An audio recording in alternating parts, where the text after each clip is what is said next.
Welcome to the third week of the LCS, and thus the third League of Legends recap. Let's start with what happened last week in the European League Championship Series. In the first game this week, H2K played against SK Gaming. The game was fairly even till minute 30 when SK started dictating the pace of the game. Even though H2K managed to kill the unkillable Forgiven for the first time, they couldn't answer SK's objective-orientated playstyle.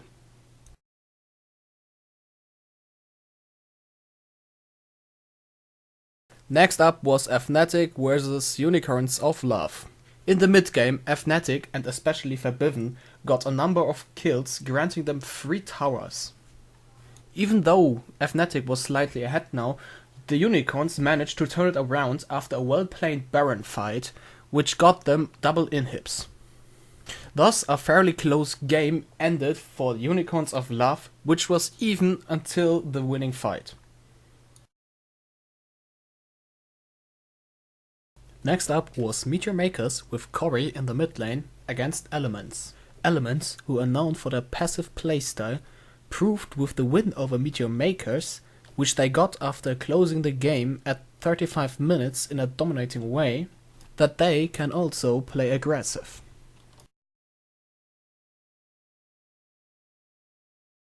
In the fourth game, Rockhart fought against Giants Gaming.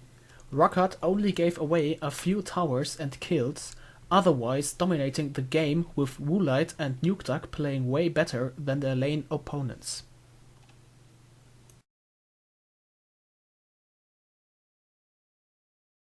In the last game of the first day, Copenhagen Wolves battled with Gambit Gaming.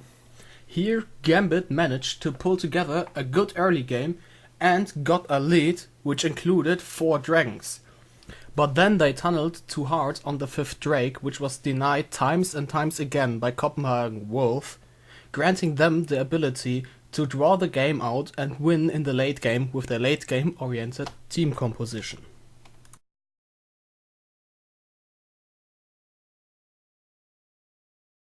In the first game on Friday, Fnatic was matched up against Giants Gaming. Even though Reignover got countered in the early game by Frederick, Giants Gaming didn't got a great lead, which let Fnatic come back and win fights. Giants then went for a Desperation Baron as answer, in which Fnatic cleaned up the house and won the game.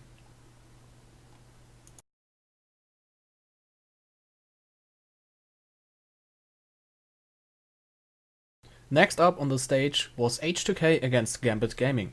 H2K's cannon pick got heavily targeted and fell behind through a good performance by Cabochard.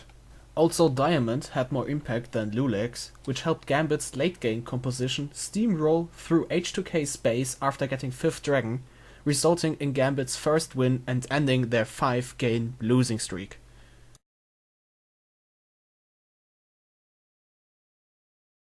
For the third game this day, Rockhart battled Meteor Makers. Rockhart gathered a rapidly increasing gold lead through another standout performance from Woolite and Nukeduck. And even though they gave up Barons, they never lost control and finished the game looking strong.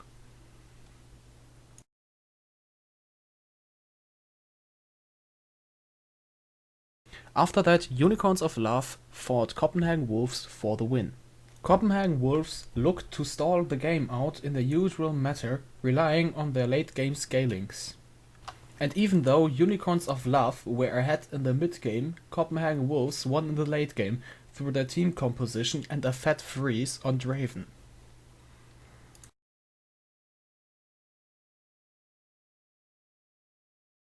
In the last game of the European LCS this week, the two giants, SK Gaming and Elements, crashed into each other. The early game was fairly even, with Elements getting a few picks but SK winning the lane swap. In the mid-game, Elements picked a few unfavorable fights against the high damage composition from SK, which gave SK the opportunity to come back through their usual objective-orientated gameplay and close the game.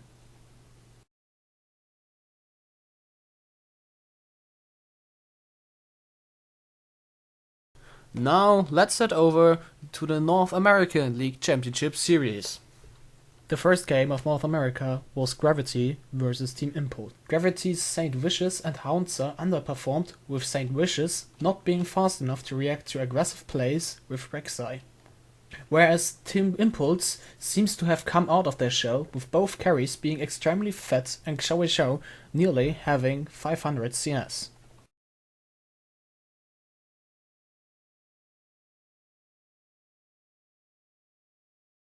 In the next game, Cloud9 meets up with Team 8 on the Rift. Cloud9's bot got ahead early through a high presence from Meteors on top and bot lane, even though Colitrolls hold his grounds against the assault. Also, High played better than in the games last week, resulting in a win for Cloud9.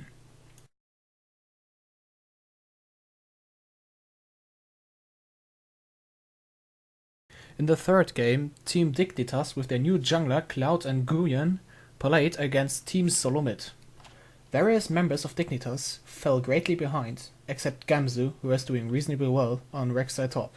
On the other side, the many mid-ganks from a still impactful Xantarin ended in Bjergsen getting the lead he needed to dominate the game.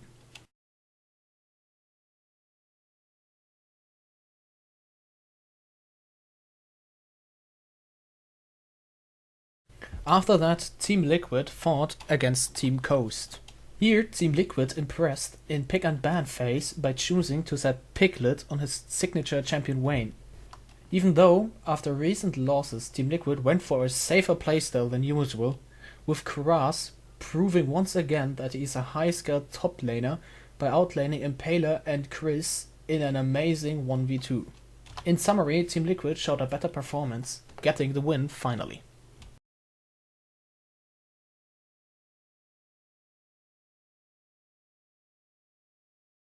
In the last game that day, Winterfox took on Counterlogic Gaming. Link continued to play out of his mind, and also leading the LCS in kills, with an also admirably performing Zion. On the other hand, Winterfox are still missing their coach and support, which led to problems communication-wise because of the language barrier.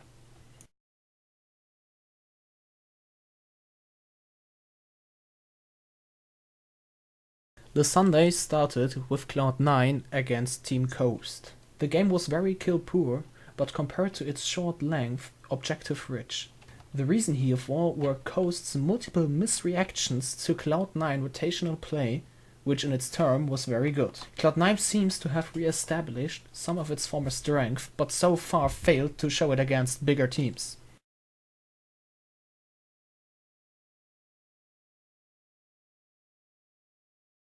After that, Counterlogic Gaming took on Gravity.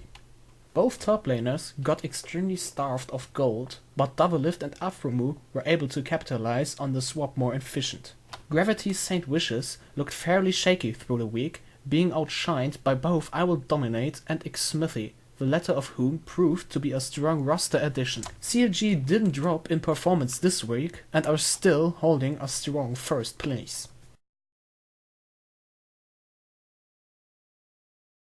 For the third game, Team Liquid battled Team Dignitas.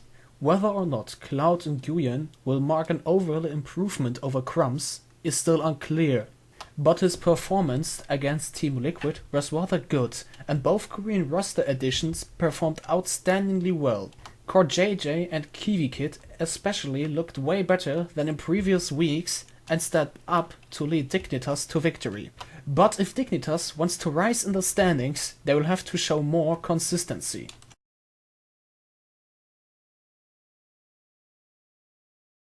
Next up was Team 8 against Winterfox. Winterfox continues their downward trend after good initial performances, but it's unsure if the blame is found in communication problems only.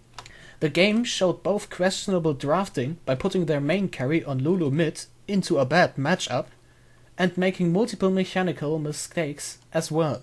Team 8 on the other hand earned themselves a well-deserved win, for almost all mistakes of Winterfox were used to widen their lead.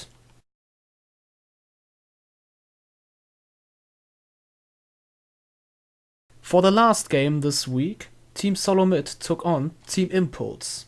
After being subject of criticism throughout the last split, Wild Turtle, with the help of Lustboy, proved once again his extremely high worth for TSM by pulling off an insane Dragon Steal and playing a much better lane swap compared to the previously strong-looking bot of Team Impulse. Also, Bjergsen played amazingly with a 10-1 Ahri, thus helping his team to objectives through a sheer map and kill pressure, which lets the champion of last split sit at the top of the league, only tied with Counterlogic Gaming.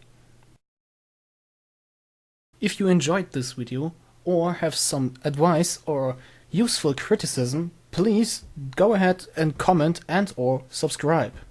Thanks for watching.